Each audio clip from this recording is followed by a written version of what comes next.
Bem-vindos a mais um episódio do Projeto Achados e Relidos com apoio da IFP Rádio. O Projeto Achados e Relidos tem como objetivo valorizar os leitores e a biblioteca do nosso Campus União da Vitória do Instituto Federal do Paraná. Hoje tenho a ilustre presença do Pedro Augusto Ies e da Manuela Teixeira. Então, antes da gente começar, eu peço que vocês se apresentem e contem um pouquinho da trajetória de leitor de vocês. Bom dia, meu nome é Pedro Augusto e, eu busquei muito refúgio nos livros, porque, meu pai ele não é uma pessoa que lia muito, e a minha mãe sempre teve esse bloqueio para leitura, então acho que, dentro de tudo, eu sempre gostei de ter esse momento comigo e com os livros. Acho que eu comecei com algumas revistas e depois pulei para os clássicos. Oi, tudo bem? Eu me chamo Manuela Teixeira e a minha história com a leitura começa desde pequena. Minha mãe é uma leitora muito assídua e desde pequena ela fazia incentivos para mim e para os meus irmãos lermos livros. Então eu seria um livro, ganhava R$5, ganhava um doce, uma coisa assim. E assim a leitura virou um hábito na minha vida. Hoje, a pauta do nosso programa, o livro é o renomado Ainda Estou Aqui, escrito por Marcelo Rubens Paiva. Então, para a gente começar, peço que um de vocês conte um pouquinho da história do livro. Podem ir intercalando, é de vocês. O livro me traz a visão da ditadura militar, das famílias afetadas pela ditadura militar, com a visão do filho de um preso político, né? Então, o Rubens Paiva foi preso, foi torturado, e o filho dele escreve esse livro e tudo que a família passou nesse momento da ditadura. Eu acho que é muito importante existir uma temática de podcast, esse livro, em que ele não retrata só os tempos da ditadura, mas os nossos tempos atuais, porque o que tem acontecido em países como os Estados Unidos e as guerras, no geral, é algo muito temporal. Então, é muito importante que a gente tenha esse livro em mente. A princípio, a gente buscou esse livro, principalmente eu digo por mim, não sei a Manuela, mas porque eu faço parte de um projeto aqui do Instituto Federal, que é sobre as cicatrizes do silêncio, a leitura como um enfrentamento ao silêncio da ditadura cívico-militar. Eu busquei as professoras daqui do Instituto Federal, a professora Cibele Cardoso e a professora Alessandra, para ter essa visão depois que eu li o livro e depois que estava aquele apogeu depois do filme, sabe? Que teve aquela grande fama em específico. Busquei e elas sempre me disseram e me apoiaram na criação desse projeto. Até porque a pesquisa da CIDEG é sobre a ditadura militar aqui em Rio Grande do Sul. Eu li o livro por recomendação do Pedro. Logo depois que o filme foi lançado, eu assisti o filme no cinema e esse virou o assunto, né? E a gente entrou num debate sobre o filme em uma aula e o Pedro me falou que o livro era muito melhor e que eu tinha que ler o livro. Mas eu concordo muito com ele, e a história em si, em tudo, ela é muito circular, né? Então é uma coisa que a gente vê que se repete na história. Então é uma coisa que aconteceu muitos anos atrás e hoje em dia a gente consegue ver vários sinais disso acontecendo de novo. O livro em si, ele é muito bom porque, além de ter essa capacidade da leitura do romance, ela também busca e engloba todos os documentos da ditadura militar. Então, o livro ele conta da visão de Marcelo Rubens Paiva sobre como aconteceu, mas ele também se embasa com fatos. Então, o livro é separado em 3 partes. Eu não me lembro muito bem quais são os títulos de cada um, mas no final os documentos, né? E acho que nos 2 primeiros ali são ele contando como aconteceu. Além disso, a gente consegue perceber que esse livro ele é escrito de um modo anacrônico. Para perceber que o Marcelo Rubens Paiva ele não segue uma linha, uma reta em específico. Então, ele pensa algo, ele puxa esse pensamento, e depois ele puxa outro. Como, por exemplo, ele falava sobre a mãe e como ela estava passando aquele momento da ditadura militar presa, e daí ele falava, lembro de minha mãe, ela era amável. Não seguindo a catarse da ditadura, mas relembrando as memórias, puxando esse fio. Sim, eu vejo isso no jeito que o Marcelo escreve. Nos outros livros que ele escreve também, eu acho uma coisa muito boa de você ler, porque ele escreve como se fosse um pensamento, uma linha de pensamento. Então ele tá contando que ele lembra que a mãe dele foi presa de manhã, ele lembra que a mãe dele gostava de estar bronzeada. Então, assim, ele segue a linha de pensamento dele. Ah, mas o ela estar bronzeado não tem nada a ver com a história, não tem nada a ver com a ditadura. Não tem nada a ver, mas é a linha de pensamento que ele estava seguindo naquele momento. Então, acho que, embora seja assim, um tema muito sensível, né? Tem cenas muito fortes no livro e no filme, ainda eu acho uma leitura boa, sabe? Você consegue entender todas as partes. Então, tem palavras difíceis, documentos, muitos nomes de muitos políticos, mas é uma coisa que ele fala como se você estivesse conversando, sabe? Então você entende todos os pontos. E isso que o Pedro falou é muito verdade. Então ele conta a parte dele, a visão dele, mas tudo baseado em fatos, em documentos. Tem uma parte mais pro final do livro que ele comenta que ele ficou muito indignado com a morte do pai dele. Então ele tinha assim um fascínio pela ditadura no sentido de buscar sobre, entender tudo o que aconteceu nessa época. Então ele tinha um conhecimento muito grande, um conhecimento muito grande sobre esses documentos, sobre relatos, sobre outras pessoas que estiveram no mesmo lugar. E daí ele se baseia nisso também.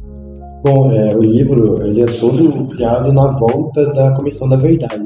Até no livro ele conta que se não fosse pela Dilma ter criado a Comissão da Verdade, não seria possível esse livro, né? O lançamento do livro foi em 2015 e ele foi criando ali, eu acho que ele foi lançado ou foi escrito nesse período ali, e o filme só foi lançado propriamente no ano passado.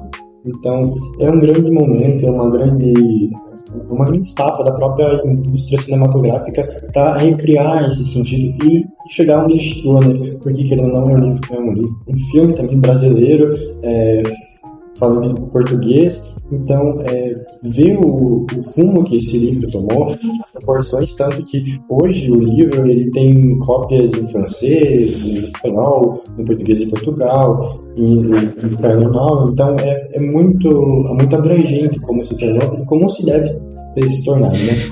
Uma notícia sobre o tipo da escrita do autor, alguns outros livros, como Maluco de Bicicleta, o próprio Feliz Ano Velho, que é muito bom, eu acho que ele engloba a literatura dele como um modo mais coloquial, ainda mantendo as palavras cultas, assim se diz. O prefácio de Feliz Ano Velho é muito forte, porque ele manda pro amigo, né, que já faleceu. É muito triste. Inclusive recomendo pra cá. Recomendo também, é bem legal. No geral, o livro, eu acho que essas questões da ditadura militar, elas sempre tiveram essa maneira de se posicionar, tanto na resistência do período, mas também depois, né? Porque no período teve toda aquela censura e etc. Mas eu acho que de 85 para cá teve aquele boom da literatura da ditadura militar. Não só Ainda Estou Aqui, como muitos outros, como As Meninas, da Lígia Fagundes Telles, alguns do Rodrigo Pato de Samota, que também é um historiador e inclusive um professor da UFSC, e muitos outros. Então eu acho que essa literatura tem tomado muito espaço, mas não tem o seu devido significado na sociedade. E só foi ter, eu acho, depois do boom do filme, porque querendo ou não, a geração atual é mais do audiovisual. A leitura está se perdendo, essa cultura de ler, parar para pegar um livro completo, é muito mais difícil. Então, as pessoas optam pelo mais fácil. E não é uma coisa ruim. Não é uma coisa ruim, atualmente. Exato. Então é por isso que eu acredito que trabalhos como esse deveriam ser colocados tanto no cinema nacional quanto fora, porque a gente realmente reconhece que há muitas obras sobre as ditaduras na Sul-América, né? E América do Sul. Só que a gente não sabe quais são elas. Se eu for perguntar para você quais livros ou obras cinematográficas você conhece sobre a ditadura militar, você vai me contar que é só o Ainda Estou Aqui, ou no máximo mais uma. Então a gente tem a ditadura da Argentina, muitas outras coisas que poderiam ter tomado um lugar como tomou o Ainda Estou Aqui e ter esse significado na nossa sociedade, porque a gente vê muita gente falando sobre como gostariam de ter intervenção militar agora, ou como elas apoiam esses políticos que dão essa errônea ideia de que tomar o poder é a melhor solução. Mas sabe o que eu sinto, Pedro? Eu sinto que, principalmente o filme, né? Porque o livro já tá aí no mercado há mais tempo, mas eu sinto que o filme ele veio para quebrar uma barreira do assunto da ditadura militar, né? Eu acho que, assim, mesmo já tendo se passado uns bons anos da ditadura, é um assunto que os brasileiros não tocam. É um tópico que divide opinião. Tem gente que defende a ditadura, tem gente que fala que a ditadura não aconteceu. Então eu acho que é assim, um tópico que nem era conversado. E que o filme traz à tona toda essa discussão sobre a ditadura militar. E as pessoas, as famílias principalmente, que foram afetadas diretamente com a ditadura, conseguem dialogar melhor, falar as suas experiências, e que isso abre para que tudo isso aconteça, para que a gente conheça mais obras sobre a ditadura, para que a ditadura seja mais comentada em ambientes escolares, por exemplo, né? E é uma coisa que, principalmente na época da ditadura, você não podia cogitar falar sobre isso, né? Sobre alguma coisa do tipo. Então, existe essa barreira mesmo entre falar sobre a ditadura e sobre as opiniões que se dividem. Então, eu acho que o filme vem para quebrar essa barreira e que, a partir do filme, as pessoas se interessam mais em conhecer mais obras. Se interessam em conhecer mais livros, mais filmes e assim vão indo.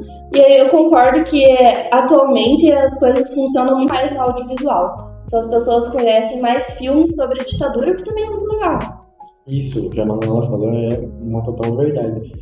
Eu só acho que, atualmente, essas obras, as existentes pelo menos, como os livros do mercado, porque são muitos livros da ditadura, por exemplo, eu estou aqui, Feliz Novelli conta uma parte, né, do acidente do Marcelo Rubens Paiva, e um pouquinho da ditadura, como ele sentia falta do próprio pai, Caderno de Ossos, da Júlia.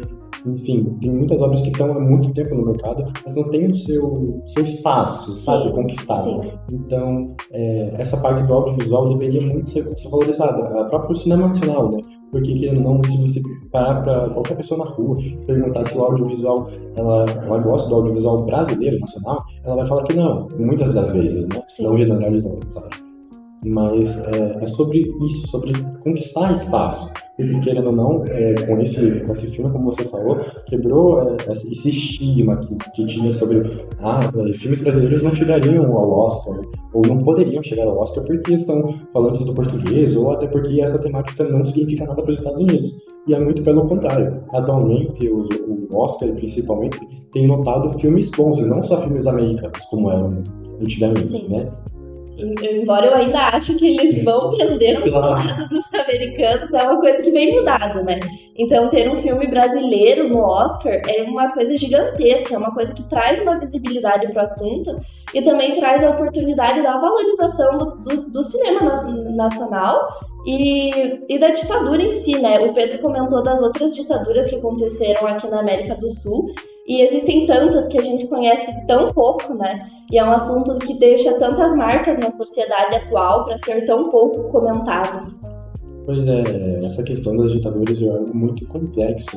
Porque, querendo ou não, a do Brasil, ainda que pouco, a gente consegue ter um contato maior, né? Porque a ditadura da Argentina, a gente sequer tem esse período, né? Porque até nas emendas escolares é muito pouco comentado. Então, uma das coisas que o meu projeto com a professora Sibeli Alessandro visa quem sabe, informar mais, não mudar as emendas, porque até isso é praticamente impossível, mas pelo menos orientar essas pessoas.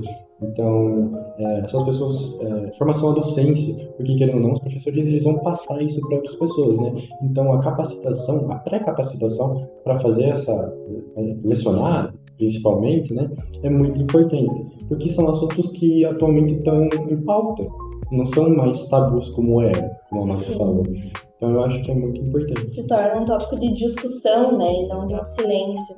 E eu concordo muito com o Pedro, assim, conforme você atinge uma pessoa falando disso, né, então o Pedro conheceu esse trabalho legal do livro, passou para mim. Eu agora estou fazendo minha mãe ler esse livro. E assim ela vai comentar com alguma amiga dela. E assim esse assunto vai se espalhando de uma forma muito natural, né?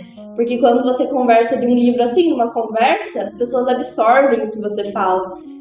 Porque é de uma maneira espontânea e você só está falando a tua interpretação daquilo. Então, e daí a pessoa tem a oportunidade de ler o livro e ter a interpretação dela. Exato. Vocês falaram do audiovisual com o livro, e é algo que tem que andar muito lado a lado. O nosso episódio, o nosso programa é algo um audiovisual que a gente está incentivando pessoas a lerem livros. Então, audiovisual e livros tem que ser algo que fica andando lado a lado.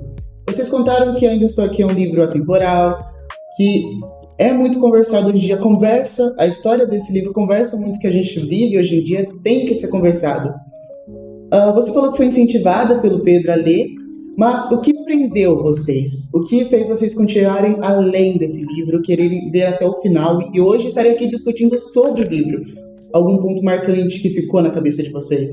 Eu acho que, principalmente, a ditadura ela é um assunto que, por mais nefasto que seja, ela é um assunto muito interessante, porque, querendo ou não, ela ser colocada em pauta, né, porque atualmente não é ditadura militar, mas sim civil-militar, então a gente consegue ver todo esse panorama. O livro não é diferente, o livro conta a visão do Marcelo, embasando com todos os documentos, como aconteceu, e tem toda a história, não dando spoilers, é claro, mas é muito interessante saber realmente o que aconteceu, porque hoje a gente tem acesso a essas obras, a fundação do Herzog realmente fala sobre essas pessoas também, os desaparecidos, né?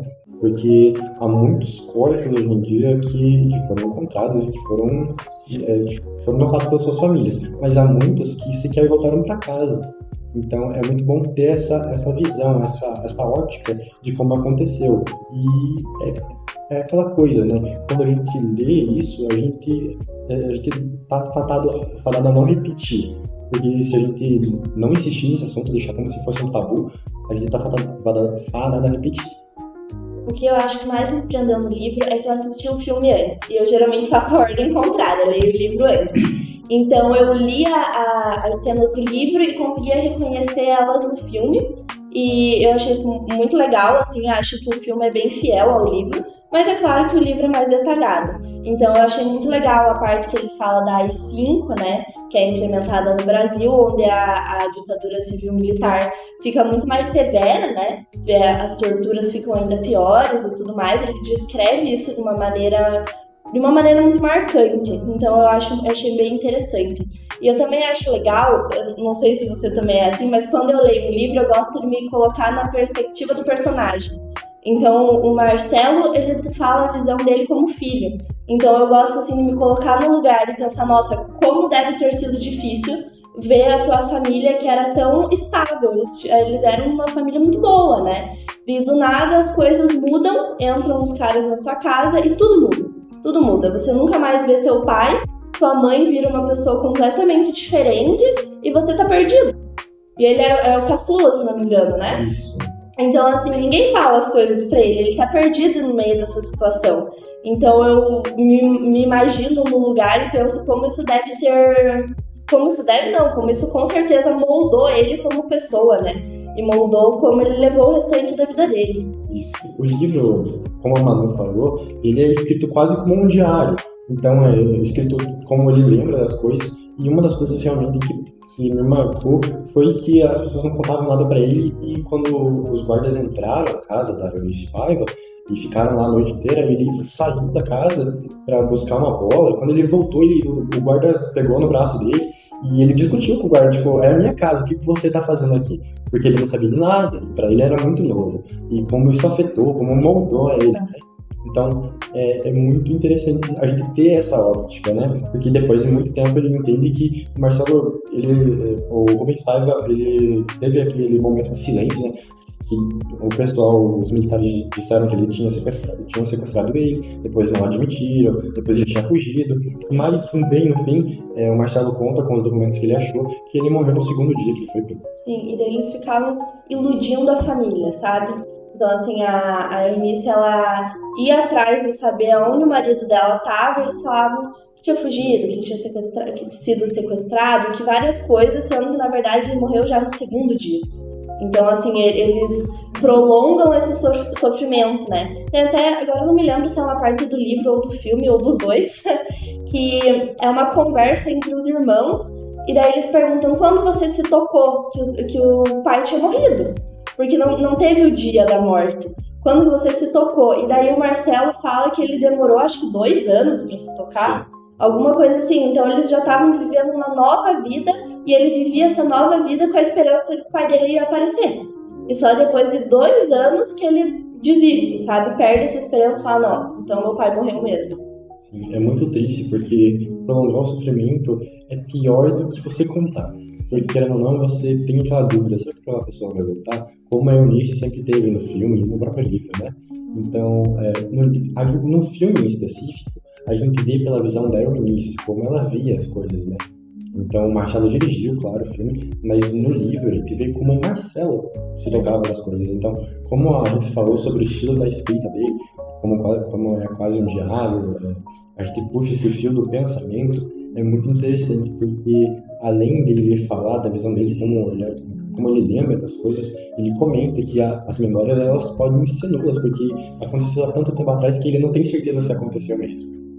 Então, essa linha de pensamento sobre ele pensar que o pai dele podia voltar, quando, se ia acontecer, é muito terrível, porque a gente se coloca no lugar, como a Manu falou, e a gente sente essa própria dor, porque é muito estafante. É a falta de um ponto final, né? Eles não conseguem começar um novo capítulo porque não teve um ponto final. Não teve. São tipo os períodos do luto, né? Que essa família não teve. Teve o luto roubado. Eles não tiveram um funeral para se despedir. Eles não tiveram uma data para daqui um ano falar fez um ano da morte. Essas pequenas coisas são importantes para você seguir em frente e eles tiveram esse direito roubado, né? Então eles tiveram que seguir em frente sem saber das coisas, sem saber se ele ia voltar, se ele não ia voltar. Meio que eles sabiam que não ia voltar, mas e a esperança, né? Como é que você não vai querer que teu pai volte para casa? Como é que você não vai querer que os pais dos seus filhos voltem para casa? É uma esperança que fica no fundo e que vai te puxando, né? E você tem que seguir em frente com toda essa dor. Então, o livro é muito mais a visão do Marcelo e o filme é muito mais a visão da Eunice, mas ele fala muito da mãe o tempo inteiro. Porque naquela época, principalmente, o pai era o pilar da casa, né? O pai era o provedor, o pai que decidia, o pai que fazia tudo. E daí, do nada, ele some e a mãe dele tem que assumir esse papel também. Então, ela toma esse espaço e ele fala muito dela, retrata muito dela. E como ela também era uma pessoa distante emocionalmente, né? Tipo, a vida cobrou tanto dela, cobrou tanto que ela fosse forte que ela se tornou distante emocionalmente. Ela não era uma mãe que chegava, abraçava, ela não era uma mãe que chegava e perguntava como que você tá agora que teu pai não tá aqui?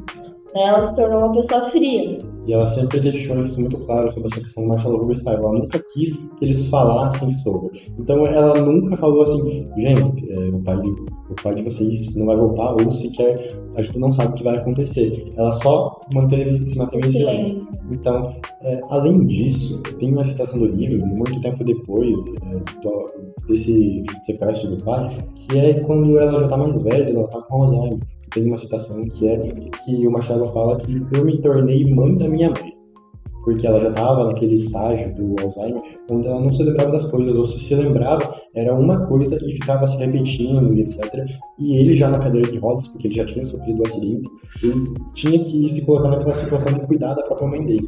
Tanto que a mãe dele foi advogada, foi uma grande pessoa, uma grande defensora dos povos originários, povos indígenas, né?